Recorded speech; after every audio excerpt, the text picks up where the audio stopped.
সংবিধান সংশোধনের এখতিয়ার বিচার বিভাগীয় স্বীকৃতি দেয়া হয়েছে এই রায়ে, কিন্তু যে সমস্ত বিষয় আদালত অসাংবিধানিক এবং সেটা অবৈধ ঘোষণা করা হয়েছে, সেই বিষয়গুলো আসলে সংবিধানের বেসিক স্ট্রাকচার গণতন্ত্রকে ধ্বংস করে দেওয়া হয়েছিল এবং ক্যারেক্টারটা পাল্টে দেওয়া হয়েছিল। সেই জন্য এটা সুপ্রিম কোর্ট অলওয়েজ সংবিধানের ব্যাখ্যা প্রদানকারী হিসেবে সাংবিধানিক স্বীকৃতি আছে আর কি।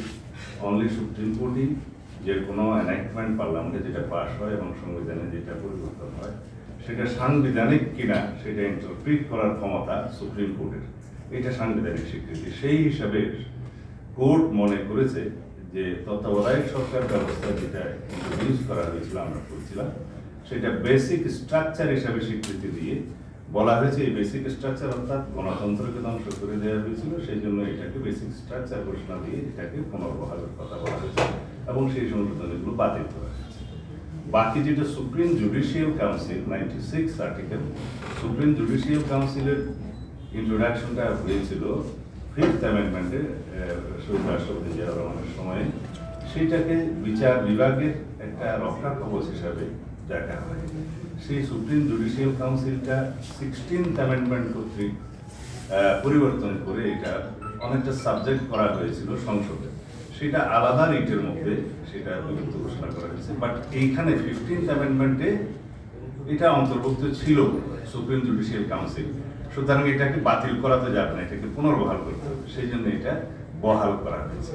আর দুইটা প্রভিশন যেগুলো নেগেটিভ প্রভিশন, যেটা প্রকৃতি সংরক্ষণ এবং নৃতাত্ত্বিক জনগোষ্ঠীর কালচারাল হেরিটেজ সংরক্ষণ, এগুলো বহাল করা হয়েছে। বাট যে 6টা বিষয় অ্যাড্রেস করা হয়েছে, যেমন আমি বললাম তত্ত্বাবধায়ক সরকার সংক্রান্ত আর রেফারেন্ডাম সংক্রান্ত যে বিষয়টা গণভোট, যেটা আর্টিকেল 142-তে উল্লেখ করা ছিল যে সংবিধানের আর্টিকেল 8 যে রাষ্ট্র পরিচালনার মূলনীতি এবং আর্টিকেল 48, 56 এবং 142 ইটসেলফ, এই ধারাগুলোতে কোনো পরিবর্তন আসলে সংবিধানে বলা আছে রেফারেন্ডাম থাকবে। তো সেই বিধানটা আওয়ামী লীগ উড়িয়ে দিয়েছিল, সেটাকে পুনর্বহাল করা হয়েছে। এটাও একটা বেসিক স্ট্রাকচার। আর অন্যান্য বিষয় যেগুলো 7A and B, যে সংবিধানের 1/3 প্রস্তাবনা এবং কিছু তফসিল যেগুলো আওয়ামী লীগ তার রাজনৈতিক খাতের হিসেবে কোনো সংযুক্ত করেছিল, পরিবর্তন করেছিল, এগুলোকে ডিক্লেয়ার করা হয়েছিল যে এটা অপরিবর্তনীয়। তো ভবিষ্যৎ পার্লামেন্টারিয়ানদের ক্ষমতা এখানে খর্ব করা হয় এবং সংবিধান এমন কোনো দলিল নয় যে সেটা পরিবর্তন করা যাবে না। সুতরাং এটাকে অবৈধ ঘোষণা করে এগুলো বিলুপ্ত করা হয়েছে।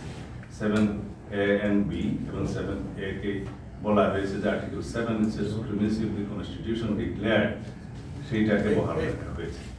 এই বিষয়গুলো আদালত সংবিধানের সাথে সাংঘর্ষিক বিধায় রায়ের মাধ্যমে এগুলো বৈধ ঘোষণা করা। আর যে সমস্ত আইন প্রধানত পার্লামেন্টে পাস হয়, সেটাতে যদি কোনো রকমের কোনো অসাংবিধানিক বিষয় থাকে, সেটা ইন্টারপ্রিট করার সবসময় ক্ষমতা সুপ্রিম কোর্টের সাংবিধানিক হবে।